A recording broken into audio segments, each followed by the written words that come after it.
नमस्कार, मैं संजय प्रसाद और आप देख रहे हैं India news bureau Lohari times. आपको बता दूं 17 जून की एक वारदात थी जो संघ प्रदेश दादरा नगर हवेली में एक सनसनी सी फैल गई थी। एक व्यक्ति को एसके मोबाइल दुकान था उस व्यक्ति का, और उस व्यक्ति को जो एक गाड़ी में और 2 ऑटो रिक्शा में भर के एक गलोंडा साइली नामक जगह पे लेके गए और उस व्यक्ति को दर्दनाक मृत्यु दी गई, यानी कि उस व्यक्ति का मर्डर कर दिया गया। और कितने आरोपी इस मर्डर में शामिल थे, इन आरोपियों का नाम क्या है और ये आरोपी कहां कहां रहते हैं। बताया जा रहा है कि आरोपी ने जिस व्यक्ति को मारा उसकी आपसी रंजिश थी, तो किसी भी व्यक्ति को आपसी रंजिश में किसी व्यक्ति को जान से मारने का अधिकार जो है नहीं है। बीएनएस के तहत उन व्यक्तियों को किस तरीके से सजा होगी, या फांसी की सजा होगी या उम्र कैद की सजा होगी, ये तो प्रशासन और कोर्ट न्यायालय ही तय करेगी। पर यहाँ पे देखने वाली बात यह है कि संघ प्रदेश दादरा नगर हवेली में पुलिस महकमे की बात करूं तो पुलिस इतनी एक्टिव है कि महज 3 दिनों के भीतर ही आरोपियों को जो है धर दबोची। कुछ व्यक्ति इतने डर गए पुलिस प्रशासन से कि नासिक में जाके सरेंडर कर दिए, और कुछ व्यक्तियों का यहाँ पे जो है पुलिस प्रशासन ने बड़े ही गुप्त तरीके से इन व्यक्तियों का पता लगाया और करीबन 7 आरोपियों को जो है धर दबोचा है। इन आरोपियों के साथ क्या होने वाला है और किस तरह इन्हें सजा होने वाली है, आज प्रेस कॉन्फ्रेंस द्वारा जो है डीआईजीपी सर ने पूरी दी है जानकारी। देखें इस पूरी खबर को।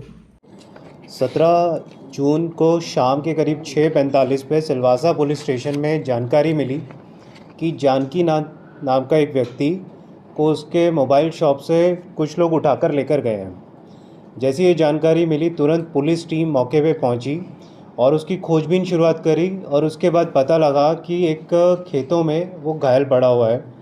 उसी दौरान में पुलिस उस जगह पे गलोंडा में उस खाली क्षेत्र में पहुंची, साथ ही साथ एम्बुलेंस पहुंची और उसको हॉस्पिटल लेकर गए, जहां पे उसको मृत घोषित कर दिया गया।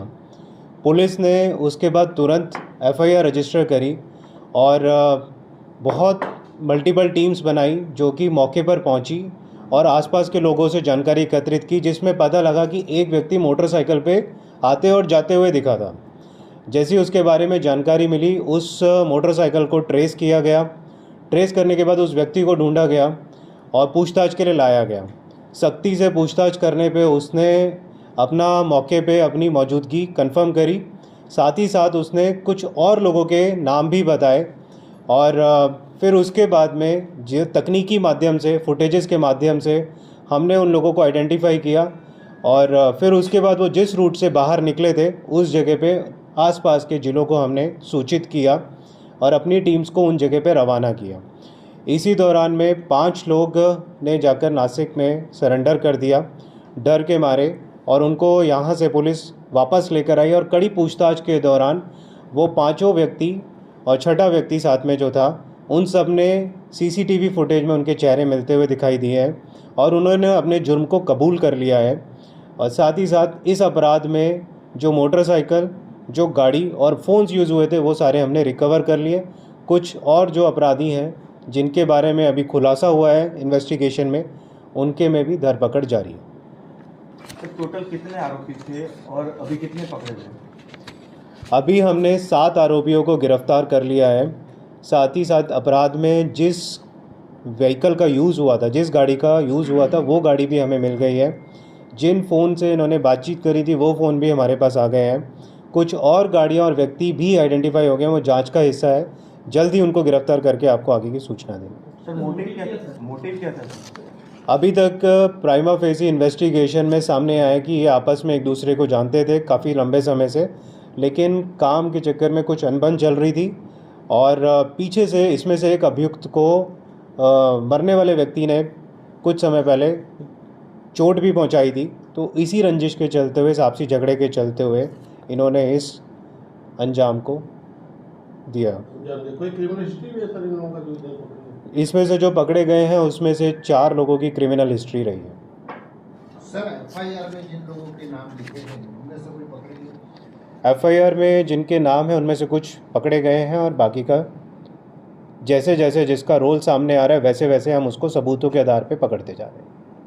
सर ये ऑर्गेनाइज्ड क्राइम जैसा है कि इंडिविजुअली इस छोटे से ग्रुप ने ऑपरेट किया है, किस तरीके से? अगर जांच में जैसे जैसे आगे बढ़ते हैं, अगर किसी तरीके का हमें ऑर्गेनाइज्ड क्लू मिलता है तो हम उस पर ज़रूर कार्रवाई करेंगे। नए कानून में जो ऑर्गेनाइज्ड सेक्शंस आए हैं वो भी हम इस धारा को जोड़ेंगे और उसके बारे में आपको पूर्ण तरीके से जानकारी देंगे। सर हत्या में कौन से हथियारों का यूज किया गया, कैसे हमला किया? अभी तक की जांच में और जिस तरीके की चोटें हैं उससे पता लगता है कि एक लोहे की रॉड यूज़ हुई है जो अंदर से खोखली है, लेकिन अभी भी जांच में जैसे ही हम उसको बरामद करेंगे उसके बाद हम आपको इसके बारे में बताएंगे। तो सर एक कंपनी का भी नाम आया था, क्या उसके उधर भी पूछताछ की गई है कि उसी स्क्रैप के रिलेटेड जो उनके परिवार वालों ने आक्षेप लगाया था कि हमने कंप्लेन किया था वगैरह वगैरह, बहुत सारी चीज़ें बाहर है, उसमें कितना सच है, क्या है सर? अभी तक जो सच है वो मैंने आपको बताया कि आपसी में लंबे समय से एक दूसरे को जानते थे और कुछ समय से काम को लेकर के आपस में अनबन चल रही थी और उसी के चलते हुए इस वारदात को अंजाम दिया गया। जैसे जैसे आगे व्यक्ति गिरफ्तार होंगे उस तरीके से कुछ भी नया तथ्य सामने आएगा तो हम आपको अपडेट जरूर सर करेंगे। कल महाराष्ट्र पुलिस ने 8 नाम न्यूज चैनल के माध्यम से कल 8 नाम उन्होंने बताए थे और आरोपी दिख रहे थे 6, तो कुछ अंदर बैठ नहीं रहा है, तो क्या सर इन्होंने उधर सरेंडर किया था कि वहाँ की क्राइम ब्रांच ने अरेस्ट किया है?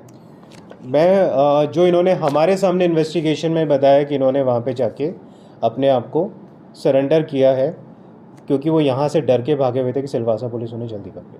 तो क्या इनका मोटिव मर्डर ही था कि ऐसे फिर कोई चोट पहुँचा था, ऐसा कुछ सर? ये जांच पूरी कंप्लीट होने के बाद ही बताऊंगा, अभी मैं इस पर कुछ सर comment नहीं कितना कर दिन का पाऊंगा। रिमांड पर है? अभी हमारे पास ये 7 दिन की रिमांड पर है।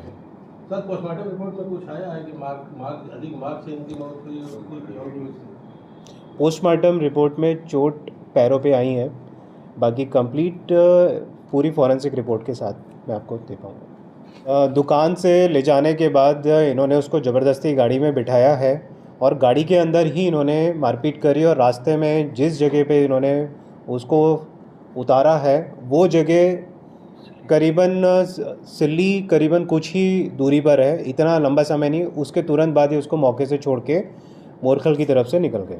आप लोगों के माध्यम से ये कहना चाहता हूँ, पीछे भी हमने काफ़ी ग्रुप्स पकड़े हैं, चाहे वो ऑटो लिफ्टिंग के हों, चाहे वो ATM के हों, चाहे वो बर्गलरी के हों, चाहे वो मोबाइल स्नैचिंग के हों।